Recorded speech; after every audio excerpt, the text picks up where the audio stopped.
Hello, everyone.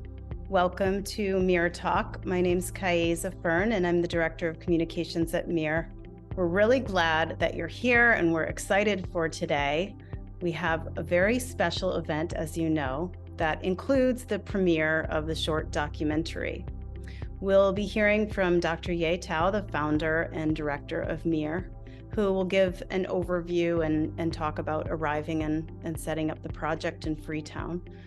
We'll also be hearing from some invaluable Freetown team members who've been working on this project for many months.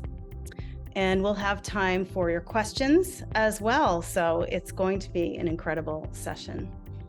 MEER is definitely growing in recognition in the field of solar radiation technology, and if you would like to contribute toward our efforts, we do appreciate your donations. You can go to meer.org/donate. And thank you so much for contributing.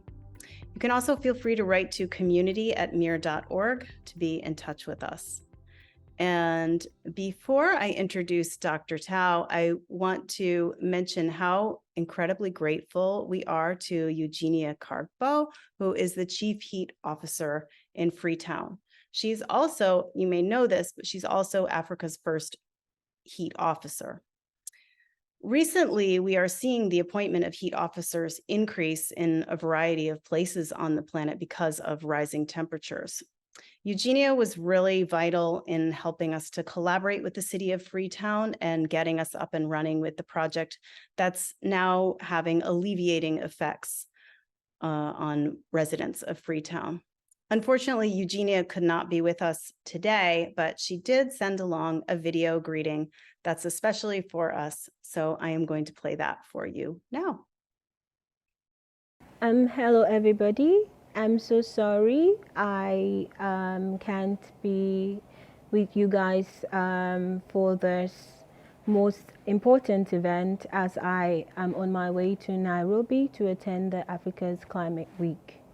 However, our partnership with MEER has been a very successful one, and we are so grateful for all their support. And we look forward to continue our work with MEER, especially within our informal settlement, to ensure that residents in Freetown can adapt to extreme heat. I wish you all the best, and I hope you enjoy the documentary.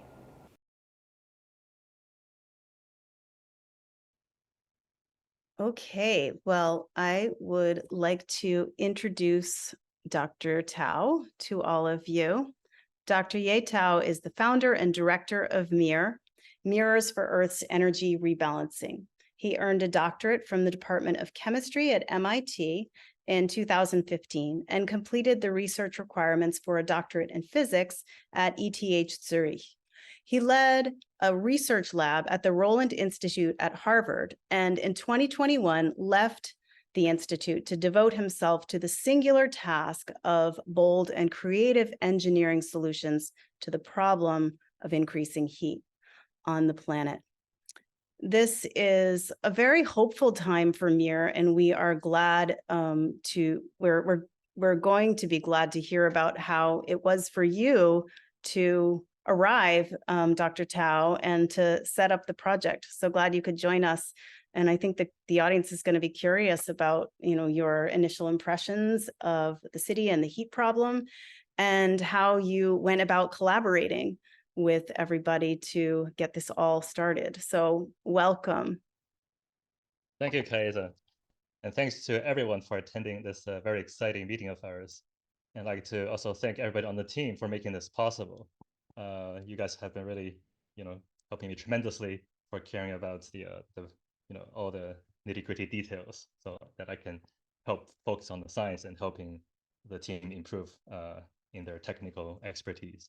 So today, we will actually probably discuss more of my specific logistics challenges after the documentary viewing. And for now, I'd like to invite you to look at some pictures that I collected during my almost more than half a year of stay in the wonderful city of Freetown. So here is a very nice view, more or less from the 13th floor of Freetown City Council, where our program is based at the same place as the Eugenia's office. And this is a view of Aberdeen Beach in an evening around 7 p.m. So there's a group of youth who are handicapped, but they are really supporting each other through life, through difficulties by engaging in very productive activity of playing soccer. And they also hold regular tournaments around the city. So it's very inspiring for me to talk to them and sometimes go watch and cheer them on. So on the left, you see a cassava and potato fields in Ugo Farm that's supplying some of Freetown's consumption in vegetables, and some of the most popular dishes that you will find in local restaurants are the stew, mostly made of onion with a lot of oil, and also cassava leaf and or potato leaves. And these are generally eaten with rice, but I have a sort of carbohydrate insensitivity, so I don't get to try the best combination, but they really taste much better with rice. Highly recommended. So I like to highlight that these dishes may not appear very expensive, by our standards, but we have to remember that the average salary in town for those who are lucky enough to have a job is probably $50 per month. And I just happened to stumble upon this sign, climate change alert, on one of the roads, and I had to take that picture. And unfortunately, if you talk to Freetonians and at many meetings, people are really looking forward to owning their own car. So I don't think it's a sustainable wish for anybody in the world. And the reality is that currently these tricycles are servicing the bulk of public transportation around the city. So these are not really centrally managed, though they do have a workers association. These are very efficient in terms of amount of fuel that's needed to transport passenger. And I suspect that in the not too distant future, light vehicle transportation like these will become more popular by necessity around the world. So it's a good experience to see into the future. And every day, I think people spend way too much money on transportation. So for some short distances, it's at least half $1. And so round trip would be like $1.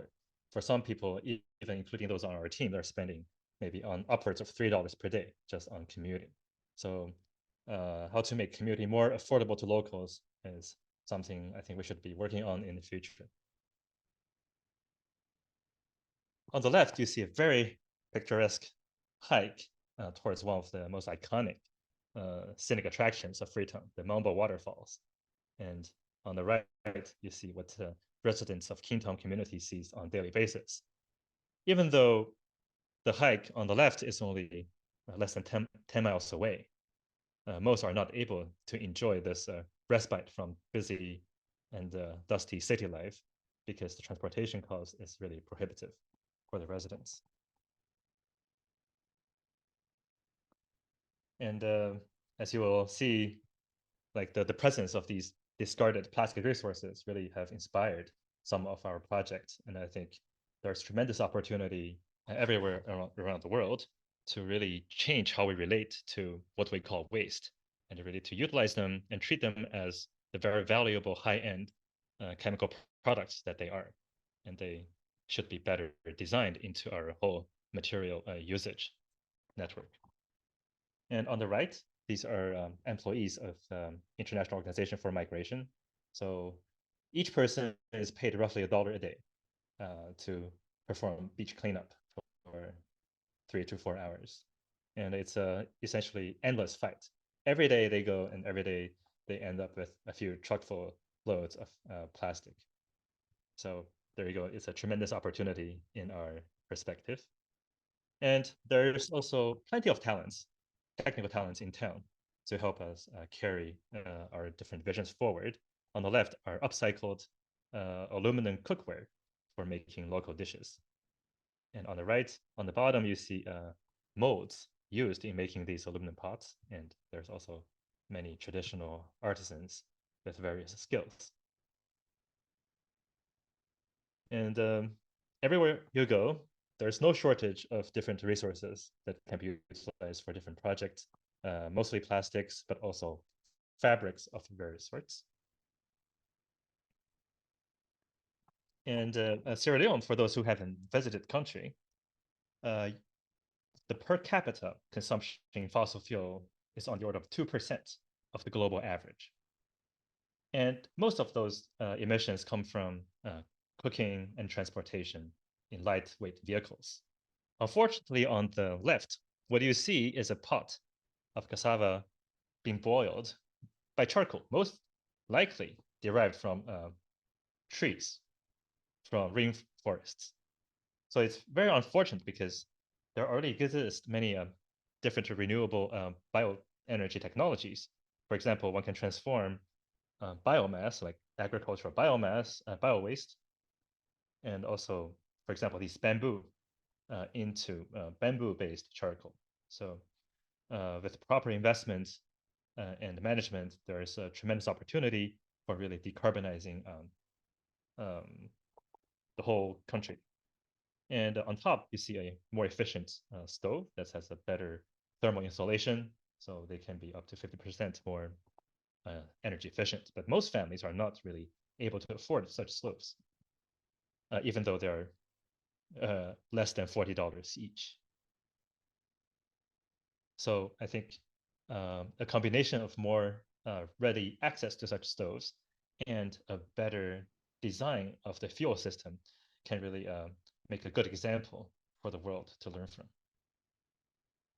And finally, I think what really amazes me about Freetown is the friendliness of its people and how hopeful they are about the future. So on the left, you see youth who work in Kintom landfill. So they're picking out plastic bags for to sell at very cheap prices to companies in Guinea that have a process worked out. But if it's possible to develop local economies utilization for that plastic, I think would benefit these people much more. And on the right are the great footballers that we saw earlier when they were practicing. And they were very thrilled that I gave them very small gift of a soccer ball because theirs got lost. So with that, I'd like to hand it back to Kaisa, and let's look forward to the documentary. All right. Thank you so much for sharing all of that, Dr. Tao. And yes, we are now ready to share this short documentary entitled Freetown, Cooling a City.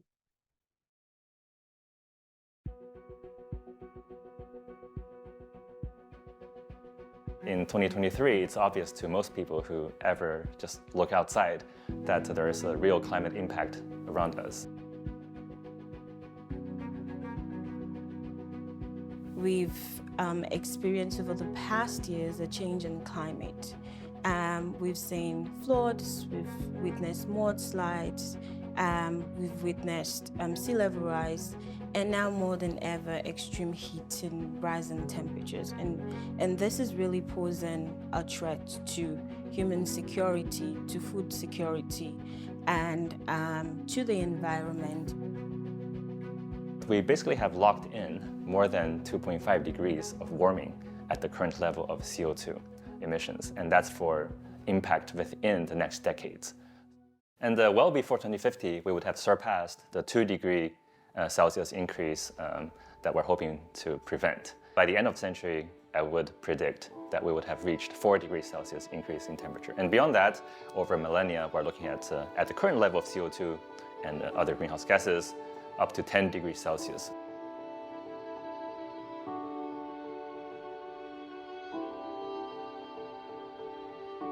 My name is Ye Tao, and I'm the founder of the organization MEER, which stands for MEERS for Earth's Energy Rebalancing. So I established the organization when I was a PI at the Rollins Institute at Harvard. And so the mission of MEER is to reverse global warming, at least to alleviate the impact of global warming by utilizing upcycling plastic waste, aluminum cans, glasses, and to make them into solar reflectors to provide local cooling through local solar radiation management. My name is Eugenia Kagbo. and I am the Chief Heat Officer for Freetown, the first in Africa, and I work at the Freetown City Council.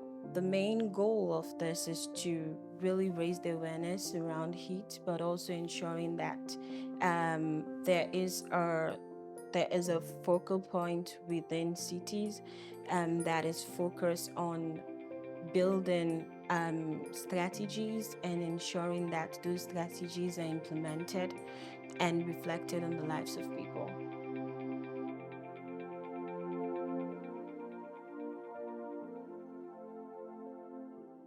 Most of the houses that are built in Freetown, when you look at the informal settlement, because these are low-income earning communities, most of the houses are built from corrugated iron sheets, so zinc.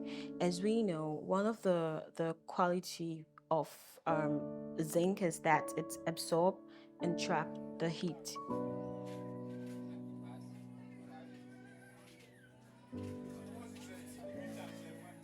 My name Kadimatia. Now I live with me 3 pikin there with me man. Now we live. So now we dey the hot the morning we no get window, no nothing. Now we sleep. Like oven no more like. They dey inside like oven. Oh, akiwa any two you want for do. Like all the sun warm soap. Now do they do because of the odds. Pasu de na do akinde na do say them 1 2 in the morning we pass we can put the fan on one sleep but the fan save the morning with the good cold back sometimes they can back with the hot and back. In terms of health also, even though there's a gap there that we're trying to understand how this is really affecting health, but we know that there are health issues and there are health implications. Well, next they come, we picking away and they sleep, all they sleep. Let's the hot, they soak all the sweats, outside they soak the clothes. It is soak past a pull and hot. We picking and they pull rash, they heat rash, then they come up on their body, rash them, then they come up on them. Currently, the world is really confused about what to do with global warming. So all the popular climate solutions are based on trying to encourage heat leaving by first making an opening by reducing the amount of CO2 or greenhouse gas that's preventing this leakage of heat. The other way to go about it is to reduce how much heat is generated in the first place. And that's been found to be the most efficient solution to tackle global warming. And the specific implementation we have is to do this reflection of sunlight away from Earth at the surface of the planet in such a way that we do not deprive ecosystems of light. Right now, the sun angle is pretty high, and the flat surface will bounce most of the light vertically up, and that's the shortest path exiting Earth's atmosphere.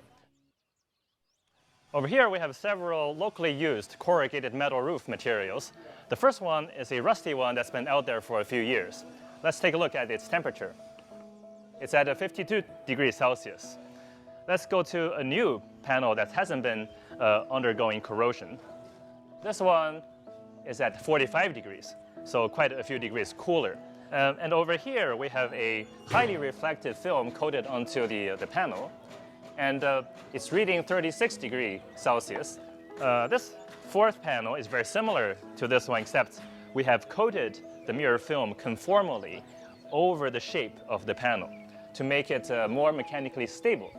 So this one reads 38.9 degrees Celsius, so slightly hotter than this flat coating geometry. Overall, there's a 16 degree Celsius temperature difference between the mirror-coated roof material and the rusty roof panel.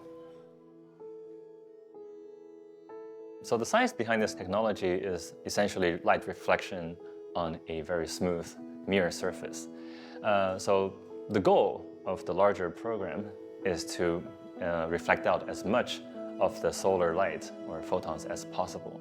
And more we realize that it's probably the most effective and affordable and scalable solution out there that can also bring in local benefit, because you can apply mirrors in many different areas, including agriculture, hydrology to reduce evaporation, reduce heat, and reduce water consumption.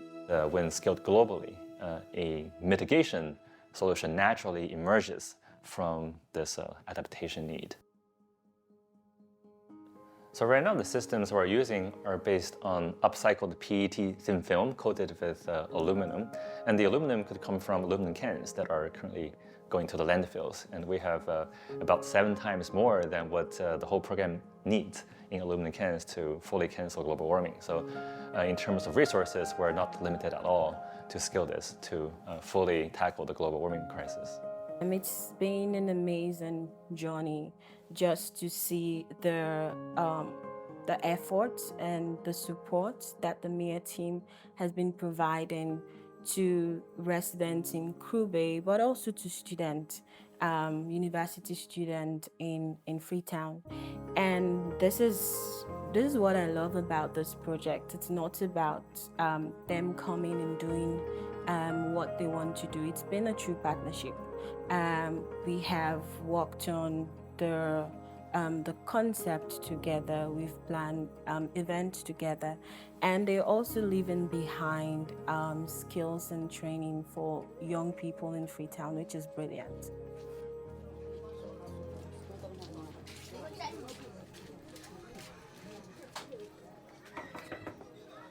Hi.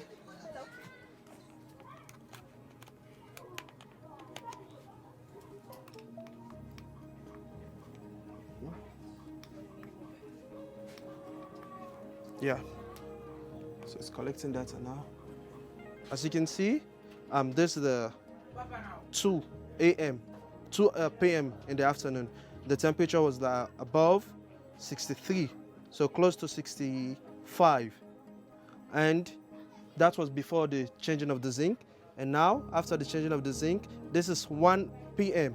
Now, look at it, it is down below 30. So it has drastically reduced the amount of heat coming into the room.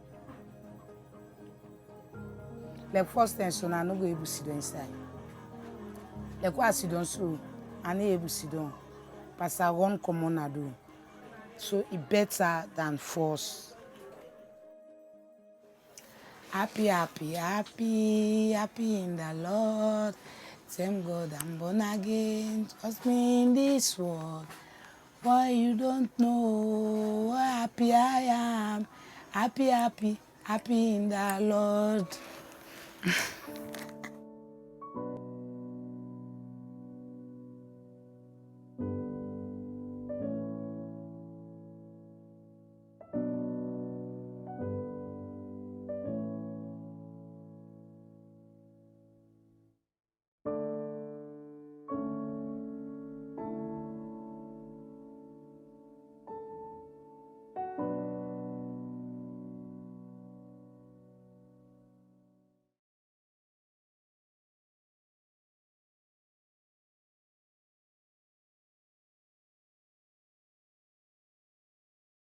Well, we would like to, maybe just pause for a moment and take a breath together. We're going to hear from some of the people in Freetown on the Freetown team. So I'd like to introduce first Ibrahim Sedi Sowa. Soa recently earned a bachelor's degree with honors in mechanical and maintenance engineering from Fora Bay College in Freetown, Sierra Leone. He works with MEER Freetown as a data collection officer without any prior engineering work experience. Okay, so we're really excited to hear from you, Soa. Okay, good evening, everyone. As introduced earlier by Kaeza, I'm Ibrahim Sidisoa, and I'm a member of the data team, and I'm here to represent the data team to give a presentation on our operations at Kube as at now. If you take a look at this slide, this is the slide of the MEER team Freetown, the one that we took in front of the FCC building. And these are the members of the data team. On my far right, that is Soko with their peach shirt, and that's Sine with the yellow shirt. These are the members of the data team. And our work for now at Kube, we usually use the Elitech sensors, this one, but it's the customized version because it wasn't having a white probe. We are the ones that gave it a white probe so that it can perform solar radiation functions. And this is the weather station that we install at Fairway. And this is the radiometer that we also have at Fairway that do collect the readings for us. And for the major parameters we measure with the weather station, we usually take a look at the solar radiation, the wind speed and direction, and also we consider the rain, the temperature, and the humidity. And for the sensors, the lodgers that are installed at Kube that we deployed, they usually measure for us the temperature and the humidity. And usually it's the temperature graphs that we do take a look at for us to know the situation of the place and how hot or cold is the environment. As at now, for our work at Kube, we have 45 households where we have deployed sensors, and we have 115 sensors that are working there, running, and we have 23 sensors at the school, that is far away, the one I mentioned just now. And also we have 3 sensors on the hot water wall. This was a local experiment we carried out in order for us to be able to help the locals and people in the community. And the sensors we are using, the one I showed earlier, it usually take 16,000 data points, and it depends to how you set it. But for now, we have set it at 1 minute, so that gives us 11 days before ever we collect the data. So it can give that space in between in case we might want to go there and or something comes up and we are late, we can still have some buffer within. These are the, as shown earlier in the video, this is the resident Kube. This is the drone videos and the pictures we have, and this is showing the solar radiation of the place. And these are the roofs that were shown earlier in the video. This is the white, the conformal mirror, the flat, and also have the new roof. And from the image showing the radiation and the solar impact, we see that the roofs that were changed are cooler as compared to the surrounding roofs that are rusty.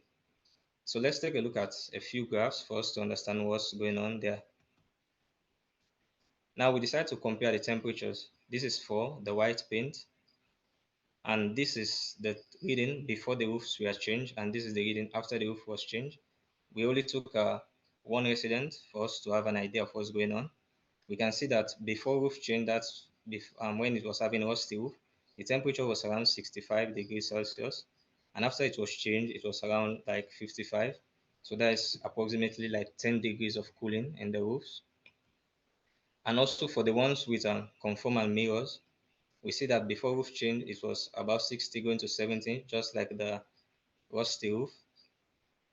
But after the roof change, after the mirrors were installed, it was close to 45.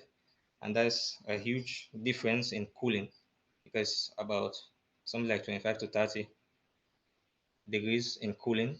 And for the white, the bare roof, which is this was only a new roof, we didn't paint it, we didn't give it a mirror. We discovered that before roof change, it was also above 60 degrees. And after roof change, it was also above 60 degrees. So more or less no significant change was experienced during this process. And we have now the flat mirrors that we showed again. At first, it was about 65 degrees, just as the others. But after the roof change, it was also around 45, going to 50 degrees, which is also better because about 20 to 30 degrees of cooling. So we decided to do a combined graph of the roof temperatures. We can see from the graphs, the red is the rusty, and we see that it usually gives the high temperature readings. And we also have the yellow, which is the bare roof, the new zinc, and we see that it's close to the rusty. And the green is representing the white paint, and we see that it's lesser, but we see that the mirrors give a better reading and a better effect as compared to the others. And also when we compare their air temperatures, we also discovered that the mirrors also give a lesser reading in the with regards to the air temperatures. Whereas for the roofs, the rusty roof and that of the new zinc, they are always giving higher temperature readings as compared to the mirrors, which shows that the mirrors are working better as compared to the white paint and the new zinc, and it's going as expected. In my few months of working with this project, I've learned a few things and enjoyed a few things. And a few things I enjoyed is the learning environment. Of course, when you're around Dr. Tao, you learn a lot and it forces you to think a lot. And also, we always persist to have a solution because when we work, you don't say, I don't have an idea. You must have an idea and the idea must make sense. And also, there are always great adventures, meaning every time we're asked to come around with projects and it has been fun so far. The things I've learned from Dr. Taz, as I was saying, and the MEER team, one is critical thinking, as I mentioned earlier, and the other is time management. That's, of course, punctuality. Dr. Tao doesn't play with that. He always ensures that we are on time. And waste management.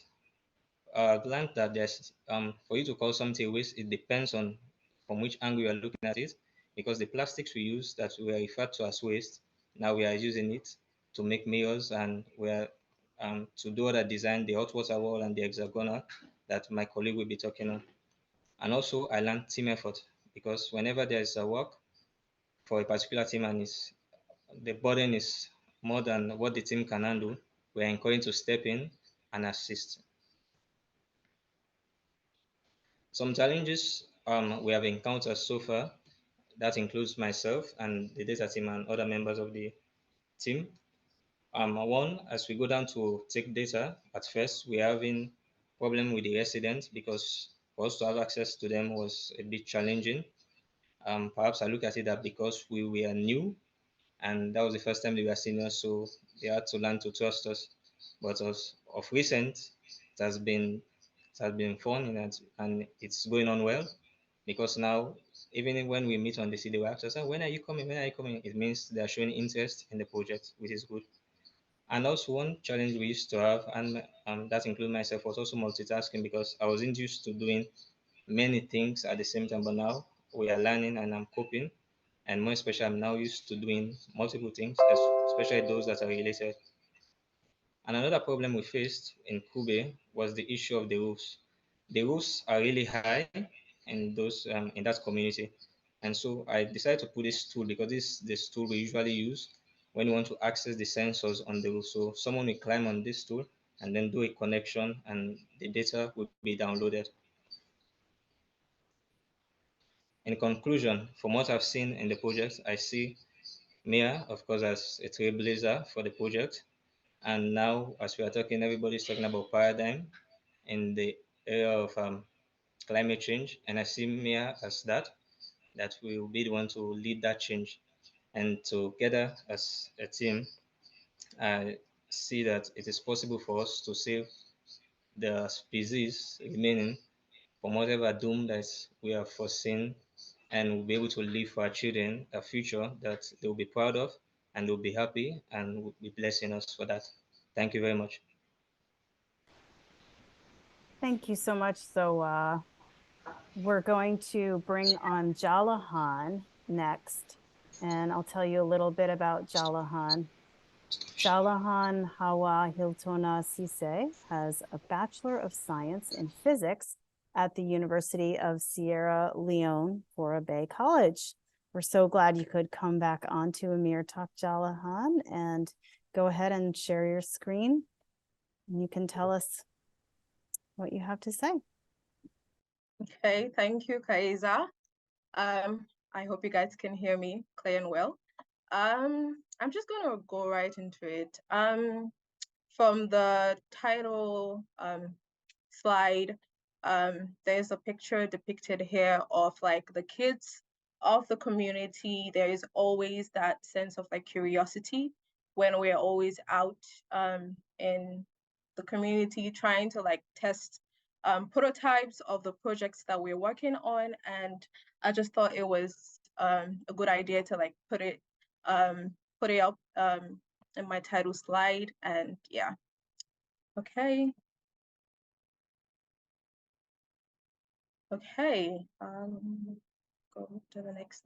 For the communications team here in Freetown, we also have Harold Koroma, who I work alongside with in documenting the projects that are ongoing. And yeah, he has been very helpful and instrumental in, having like a visual record of what is happening here in Freetown. And yeah, okay, I'm just gonna move on. Okay, speaking on our primary responsibilities here, I spoke on the documentation of projects here, and we work alongside with the other team, mainly the research and development team that work on the projects, and we are always with them when they're out from the initial stages, the collection of recycled bottles, and through the process in bringing the project together, either the prototype, and we keep an accurate record of that. And also we do have a lot of community engagements that is in the form of like meetings with like stakeholders or just like people in the community. And through this, we tend to understand the needs of the community. We're not just there to like, just communicate what we're trying to do, but we also try to gather information and understand their needs and challenges. And through those informations that we get from the community people, we try to help them based on that they tell us. And also through social media as well. We work closely with Peter and Kaiza. They have been very helpful and instrumental in like mentoring us in the area of communication in general, because we had no prior knowledge before, and they have been very helpful, and they have been mentoring us in, putting out good content and being ambassadors for MEER and the global audience. Yeah. And here we have a photo of the research and development team. And we also have here the community head, Mr. Mohamed, also in the picture. He's right over here. And we have Saidu, Munim, and Mohamed Esba. They are a part of the research and development team. And like I said, we are always with them. We're with them during the initial stages, and we do that in order to have like to track the progress from the initial stage to the final product. Okay, here we have the hexagonal MEER float. This was a water test at the Freetown Harbor, and like I said, the youths, the kids, they're always excited when we, bring out our prototypes, and even the community, because we're within the community, we work within the community, so they have access to us, I would put it that way.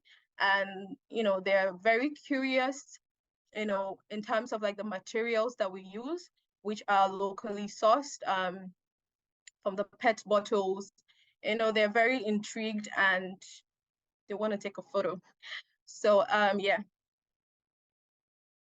This is another photo of another project that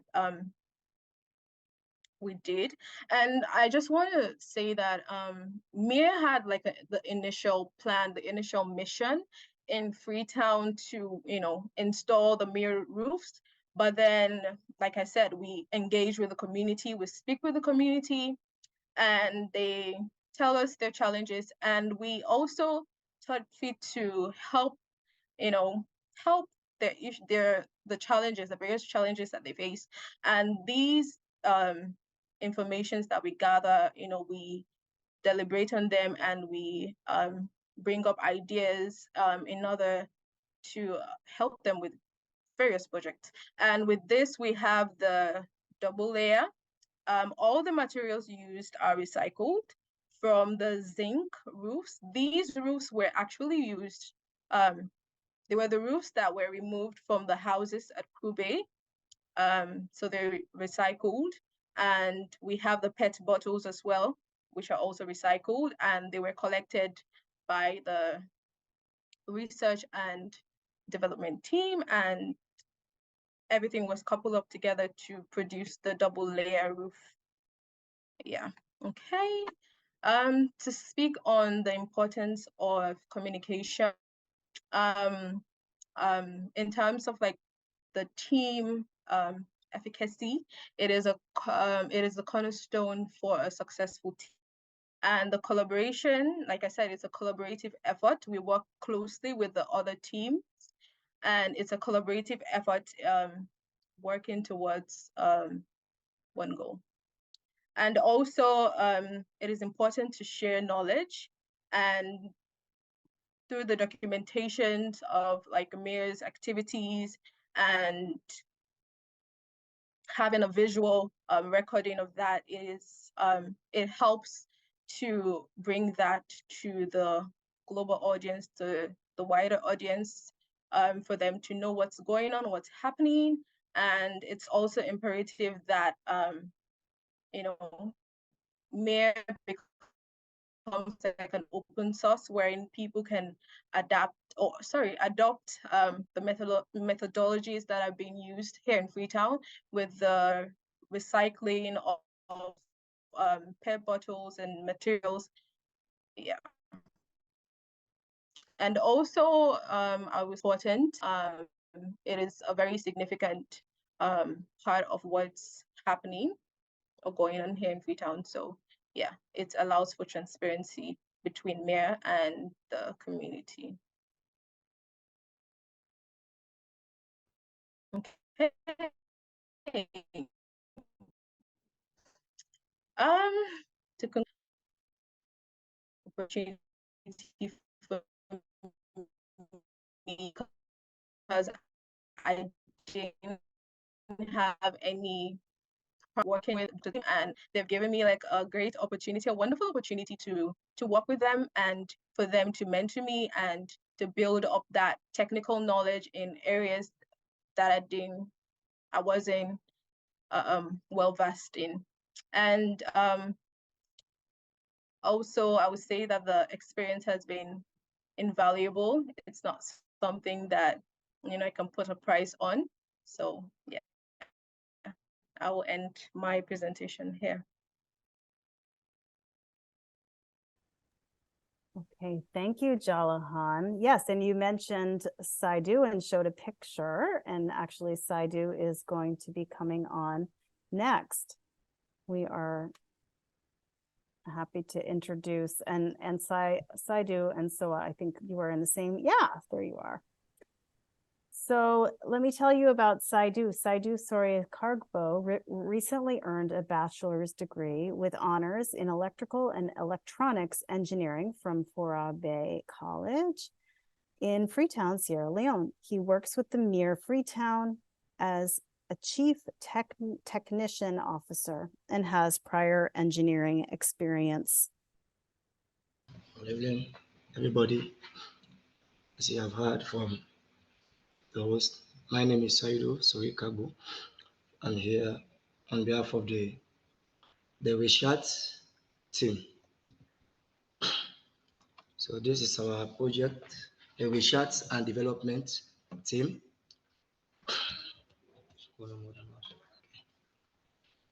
As you can see, this is the team, and this is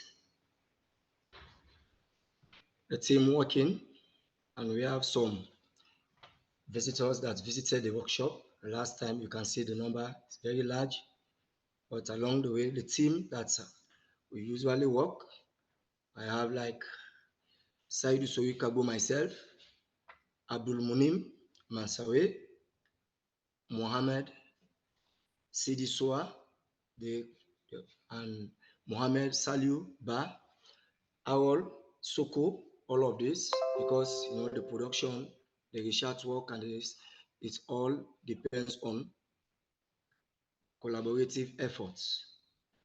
So this is the workshop. You can see the background behind.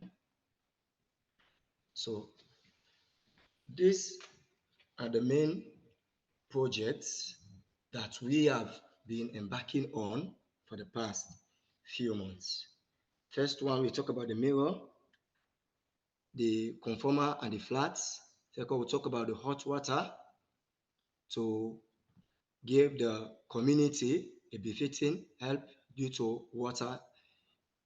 And we have the mirror floats, which my co-Jalan has just spoken on, and we have the double layer. So for the mirror, we have, this is just a photo of the mirror. We have the conformer mirror, like CD Soa said earlier. For the mirror, when the Dr. Tao launched the drone, and he decided to see that this building, from the graph that you've seen from my co-CD Soa, the area that are affected by this way, this direct sunlight, when Dr. Tao and the team visited and doctor gave instruction that we need to do some work here, so we have to make sure that we provide that particular material that doctor needs, that we need to work on. And this is an example of the mirror conformer, wherein we have to use the entire groove of the zinc to place the material, which is the mirror, so that it can stick. From there, we have the flat mirror. All of them, we use that one, which is placed along the top groove of the zinc to see that it has some airflow along the way, which gives it a better cooling than the conformer mirror. For the conformer mirror, we normally place the entire mirror along the groove, wherein there is no airspace in between. But for the flat mirror, we have airspace along. Now, when my colleague spoke about hot water, this is a project that we decided to work on due to the constraint and the lack of purified water that is affecting the community as a whole. You find out that some of the water that they are using for domestic use is not that good in terms of sanitary. So what we decided to do is to come up with these projects wherein we think of using waste, which is this mega cola bottle, this waste material. We use the cap of those, and we use what? Hot plates. We use a heat gun. We even use tape rule to measure the wood that we use to create this frame.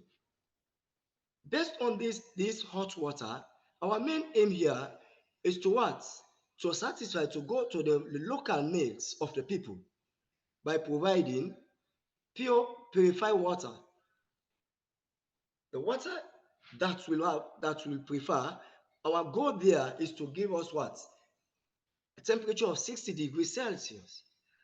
That one will give a very purified water that is good for drinking. It's also good for laundering and doing a lot of domestic work. So these are the material. As you can see, due to the process of making this hot water, we have what we call a sample that this frame will have to rest on. So this is the sample support of this hot water, wherein we have placed in combination of the cap, bottle cap, the mega cola waste material bottle. We created it, and this is the the experimental setup of this hot water that I was talking about. From there, the bottom of this one is accessible to remove the water for domestic use. From there, due to the waste material of the waste material that are found along the surrounding of this community, we also think of this project called floating mirror, wherein this mirror is there to give what? To give dam, those small dam, we have this little dam, the water reservoirs, to give them what? Preventive measures for them to become less by what? Direct sunlight. So what we did with this, we tried to figure out the material that we call this waste bottles. From there, we have the caps, and we use the same material like plates. We use mirrors. We use the heat gun. We use a cutter to cut for us to have shape of the what? The mega cola that we normally join together and do a process called shrinking. The shrinking process combine this bottle, the two, the opposites, so that we can have one due to the heating process. And we have the heat gun, which is there to do the shrinking. We have the knife, the cutter, to cut the cap for us to have the shape. The whole process of this is to give us this floating mirror, wherein we have to assemble the cap by a process called binding, and we bind this cap, and we use the plastic rope to tie the caps together to give us a 5 joints.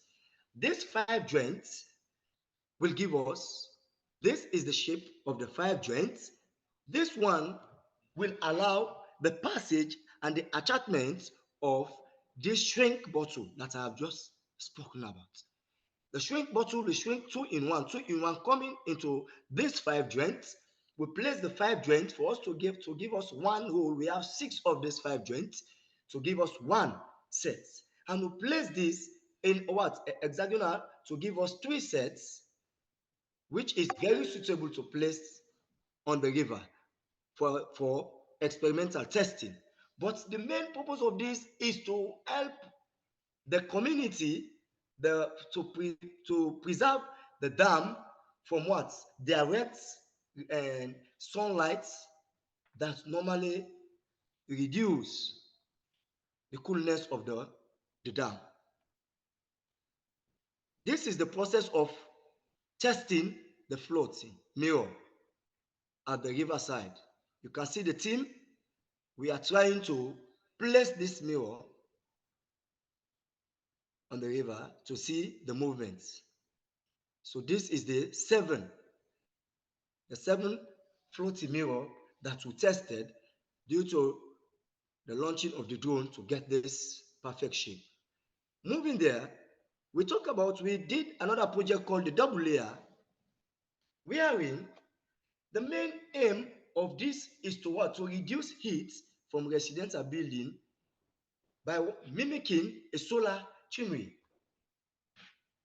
What we did here is to think of this waste again. Everything about the project is to think of the material we call waste, to make sure that this material become useful to the society again. All about it will contribute to the development of what? The society. Due to the bringing up of these bottles, we call mega cola bottles, and we use the rust zinc, we make sure that we place them opposite face, wherein we use it in a double layer form. In between the groove of this zinc, this rust zinc, we place there the bottle, which has already been shaped top and bottom to allow free flow of air. We don't want the air passing to be entering into the house anymore. So we make sure that to place them in a position wherein the first layer of the zinc will be at the bottom and the second layer of the zinc will be at the top. In between the groove, wherein we place the bottle, which we have already shaped. As you can see, this is the process of preparing the bottle, the mega cola bottle, for us to have free flow of air. This process led us to this one, the alignment of the bottle. And this one, we have our mentor here, Dr. Tao, explaining to us how this bottle alignment will be placed, and we have to move on with the process. You placed one, you leave two, and you place another one, you leave two, so that you can have better alignment of the next zinc and the next rusty zinc that will come in on top of the first one being placed. This is the process we are in. For every rusty zinc placed, we have to trace the nail, the position of the nail by the carpenter, because the top zinc being placed on top of another zinc, wherein we have cuts by bottle in between, there is a tendency that the nail that is coming on top will affect the one down, will create a bigger cap. So I have to apply this process called the silicone on top of the nail to see that we avoid leakages. So this is the process, the working process of the double layer roofing. You can see Dr. Tao, the carpenter, and I. This is the shape of the double layer. You can see here, this is the shape, the bottom shape cutting. Entering here, you placed one here, you leave two so you can have this position here being placed a nail to fit in, and place another one, you leave two, you place another one. So this is the shape of the double layer. All of this is just to reduce the heat coming in to the house. So have we done all of these projects that we have all embarked on? I, with the team, I come to realize that all the projects being placed here, the different ideas being brought by I and the team and Dr. Tao, make me to enjoy a lot about the MEER team, the entire team. But based on the research and the challenges that we face there, especially at the workshop, is when we have already decided to do a job which have time limits, and Dr. Tao does not joke with when we come to time. So sometimes we can sit there at the workshop waiting for electricity. Sometimes it takes the all of the day, there is no electricity. So my challenge for the research and working with the team, we have a lot of this electricity problem, which is affecting us greatly. That's my challenge, electricity shortage. From there, well, for the data team, the electrical and mechanical aspects, Dr. Tao and the entire MEER team, I have learned a lot through the team and Dr. Tao. So for the research and development, this is what we have been doing. I stop there. Thank you. Thank you so much, Saidu. It's really great to hear details about the projects, all of them. So thanks for sharing. And I know we want to come to your questions in just a few minutes, and we'll bring Dr. Tao back on. I know there are a few questions that have already come up, but first, I would really like to share with you a follow-up interview that was conducted very recently, and that was with the resident who you saw at the very end of the short documentary, Katie. So I'm going to just share my screen and you can hear and see that. Good afternoon. So what's your name? Kadimatia. How old do you be? 37 plus. So what you can do for living, like what you can do for living? So I dey do for living, I sell no more.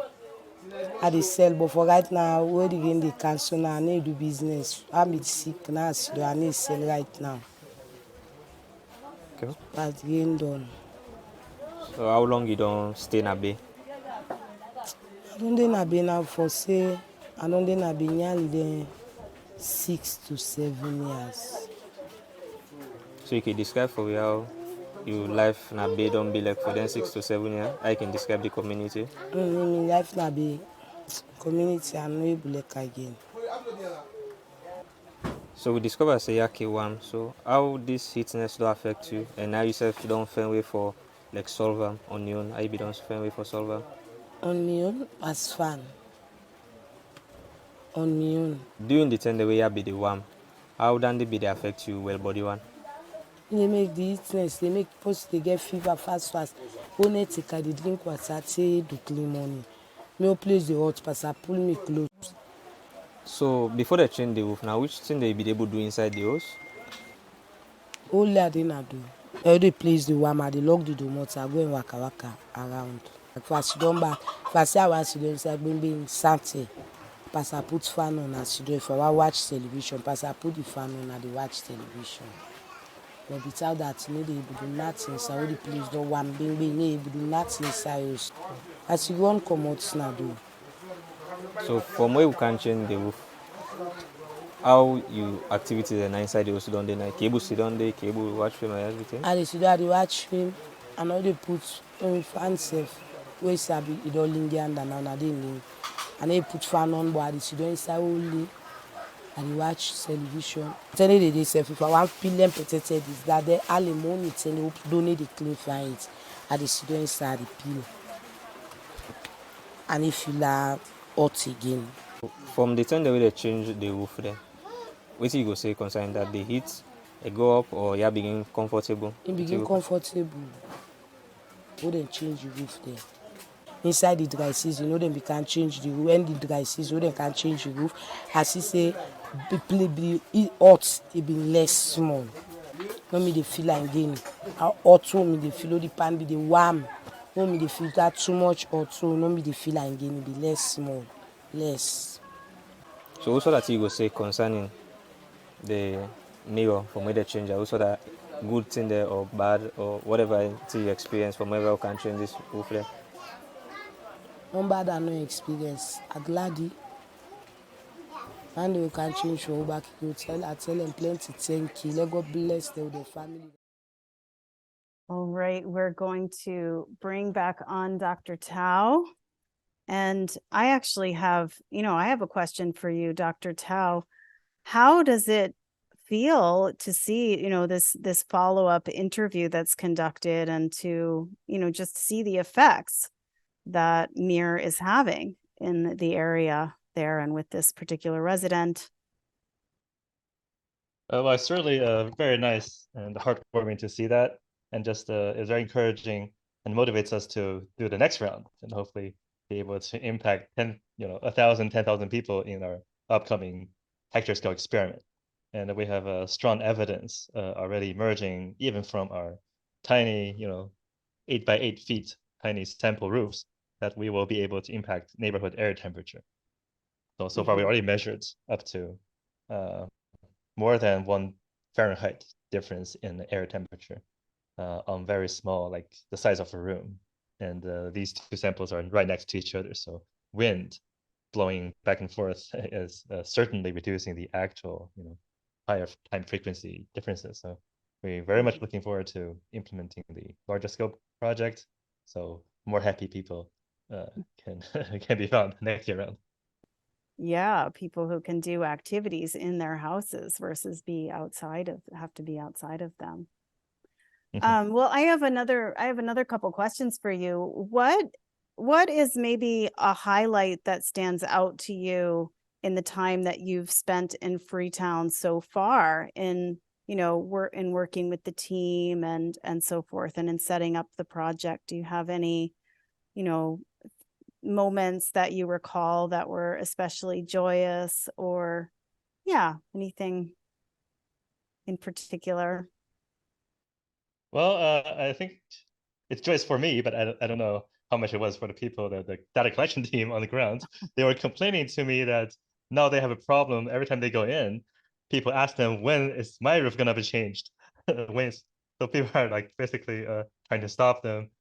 So for me, who I don't go there as often as they do, obviously. So it was quite a nice surprise for me to hear, but it can be a problem, Yeah, people say, hey, I need that too. Yes, yes. Right. Yeah. And what about one particular challenge that you're proud that you surmounted? Because there have been, I'm sure, numbers of challenges. I think we really accomplished that together with the team because you have to understand that Freetown is not Cambridge, Massachusetts, and the resources that students have there during their education is not really comparable to anything you can find even in middle schools or high schools in Europe or United States. So our engineers, with the exception of maybe Saido, many of them didn't really have hands-on experience in labs. So even labs are just theoretical, everything's theoretical. So the biggest challenge is how to teach people to wear gloves, how to put on gloves, how to put on goggles and be safe in work. And so it's a small progress initially, but now, as you can see, they have come a long way. They're able to do research and development, even with remote supervision from me right now. So that's really gratifying to see. And I think we from the global north, sometimes, very often, most projects that I encounter, other colleagues from other organizations, they go in there with their own technical personnel, and when the job is done, they leave. And when the job is halfway done and funding runs out, then they also leave, and then it's finished. And nothing is kept, no record is kept. And 10 years later, a similar group comes and everything starts from scratch. So even though it takes much, much longer, to train the local staff, Right. I think if you really want to make a difference, you have to sacrifice some of your rate of progress, in order to build that sustainability in. Right.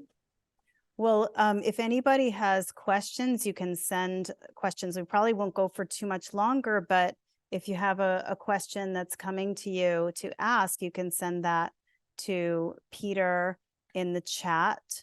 And I also want to mention how much work went into the short documentary, and, give gratitude to all of the people who worked on that, in particular, Peter Dines and Eric Golden, as well as other members of the team. Here's a question that's come in from Tom. How much difference do the roofs make to the heat in adjacent houses rather than just the houses under the roofs? And maybe you can talk a little bit about the complexity of that, Dr. Tao. So we had hoped to also answer that question. We do have sensors installed in some adjacent buildings. So the challenge we encounter in Freetown experiment is one, it takes a really long time to conduct these real life experiments. So you have to doing community engagement at all levels. So a lot of the work is really talking to people, explaining to them the nature of the intervention, what's required, and who will be involved, and also the selection of local constructors to participate in the process. So all the benefits, co-benefits remains within the community. So all that is very time consuming. And in science, you really need very careful background measurements or control experiment in order to know what is happening. And ideally, in the ideal world, let's say we were starting this 30 years later, then let's spend a couple of years just like background. But now we're in 2023. Yeah. So we understand that we don't have 30 years. So every year, every season is critical. So we had to squeeze in both the planning, the background collection, and the perturbation into the same dry season. And we only had like 3 months to work with. As a result, we only had weeks of background experiment. And due to the large variability of daily weather variability, it's really difficult to tease out small signals of, say, cooling induced by your neighbor's house being cool. Based on fundamental physics, for sure, there would be, if there's signal, it would be also co-benefit, like free rider for the neighbors. The challenge is to tease out that little signal given the very limited time. So in the next phase of neighborhood scale, we will be able to address that more in a more meaningful fashion.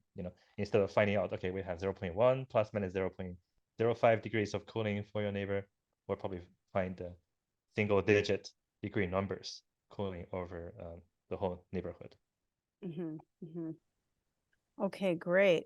Well, here's a question, let's see, from Bruce, wondering about whether tinfoil can be used for this kind of project, because I guess it's also, a thin material and similar in reflective capability. Indeed. Actually, we are planning some experiment utilizing tinfoil or an analog of it. So tinfoil is aluminum. It has pretty high reflectivity, comparable to the aluminum mirrors we're using. The one difficulty with just using tinfoil is that it's pretty much polished metal. And polished metals have very low thermal emissivity, meaning that even though they may help reducing heat load coming from the shortwave visible sunlight, they will have a harder time getting rid of heat, let's say, that's generated inside the houses. So the expectation for a tinfoil covered house would be that during the day, you will also shave off some of the peak during the noon and afternoon, but at night, they will tend to keep heat produced in the house in. So you'll have a attenuated diurnal cycle, but the average temperature will most certainly be larger. And the way around that, actually, there was a publication on putting basically Scotch tape on top of tinfoil. And the Scotch tape on top still allows some of the, or most of the visible light in and out. And but the material itself is very good IR radiator, so that can promote cooling. So we do have plans to test this very simple, material, and that can be a fun experiment for kids around the world to perform and see the difference of. But as far as scalability is concerned, that's very good for educational purposes, but it's not really scalable because the amount of aluminum that's in tinfoil are still 1,000 times larger than what is necessary for a properly evaporation coated thin film mirror. So it's a very wasteful use of aluminum to go to tinfoil, actually. So on that related note, somebody by the name of Frank Dorman asked me about why, what if, let's say, power generation companies, concentrating solar thermal companies, why wouldn't they be doing this? And what's the potential for that to contribute? So one has to understand that global warming is not solved by going to renewable energy, because our energy consumption on the order of 2 terawatts is only 1,000 1,000ths of the power that's driving global warming, which is over 1,000 terawatts. So the scale of any energy production infrastructure for generating renewable electricity is much, much, much smaller than the scale that's needed to cool the planet. So those very expensive heliostats consisting of, say, super robust 3D actuated tracking mirrors, those will be too expensive and expensive in both energy and material costs to scale to the size that's needed for global impact. So for global impact, we have to stick with these very low cost mirrors from readily available resource using very little energy. So better polymer engineering, better and faster coating techniques, and better surface science in order to make these devices robust in the environment and degradation free on the multi-decade to hopefully century timescale are very important next research topics in order to make this scalable globally. But the numbers look good. Using currently available resources, we pretty much tackle the global warming crisis at using on the order of 1% of global energy. And that's substantially less than how much we actually can afford. So this civilization, if the whole globe is to target, say, the average living standard of Middle East or Southeast Asia, let's say, if that's the long-term sustainable objective we want to park everybody at, we can spend roughly 3% of global energy consumption for tackling the climate. So this is easily affordable from material and energy point of view, which is rather exception among all the different mitigation strategies. Mm-hmm. Okay, here's a question from Keith and asking, how would you compare newer super white paint that's being developed at MIT to what you are, what you're up to? Very excellent question. So those are academic endeavors. So academics are very excited by 0.01% increase in some metrics as long as it sets the record. But when you are looking at real world applications, one has to be operating under multiple constraints. So let's think about the problem. With a mirror that's made of aluminum, you gain 85% reflectivity. So 85% of light is rejected compared to, say, only average 15% if you don't do any perturbation to the ground, natural ground average, between water that's 6% in the sea, so maybe cropland, that's 20% reflectivity. If we put these on the surface, we boost the reflectivity by some 60%. All right. So let's say you made the perfect reflector 100%, not 99.9%, 100%. You increase that number from 60 to 75%. So a gain of 20%, but at what cost? Right. The energy cost for this 15% gain, 20% gain, is typically orders of magnitude.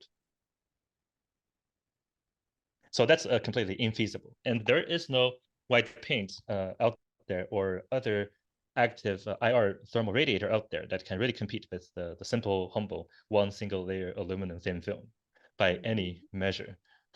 Of course, they're better by 15%. Okay, if you plot in a graph with 85% as the lowest value, then maybe 50% looks big. But if you choose your baseline to be 0, then the two bars are more or less the same. Right? So it's an academic pursuit, not really scalable. And also white paint, you need a thinner.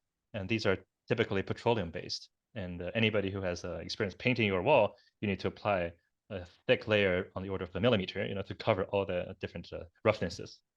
So it's a very useful back of envelope calculation for people to perform, just how much volume is needed to cover the globes or roofs. That will come up to a number that's comparable to annual petroleum gasoline burning. So we would be creating another major source of CO2 as the thinner evaporates and gets oxidized in the atmosphere. They become CO2. So it's something that creates another problem. So white paint there's a lot of hype about it because it's easy, it's compatible with current manufacturing standards, and we're very reluctant to change. But it's starting off with completely wrong principles, so it will never scale and cannot be really used as a mitigation strategy. And there's several other technical issues. I would just mention two. Let's say one is that white paint sends reflected light in many different directions.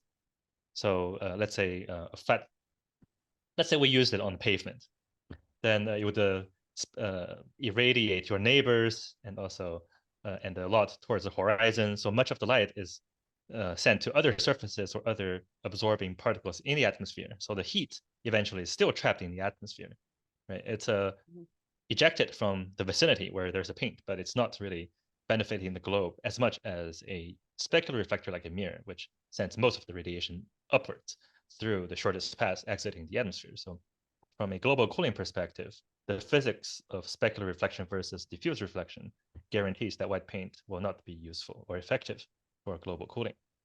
The other point is related to this one. In the past maybe 3-4 years, there's more researchers realizing that white paint may not really improve thermal comfort within an urban setting, because it does cool the surfaces, but at the expense of sending light everywhere.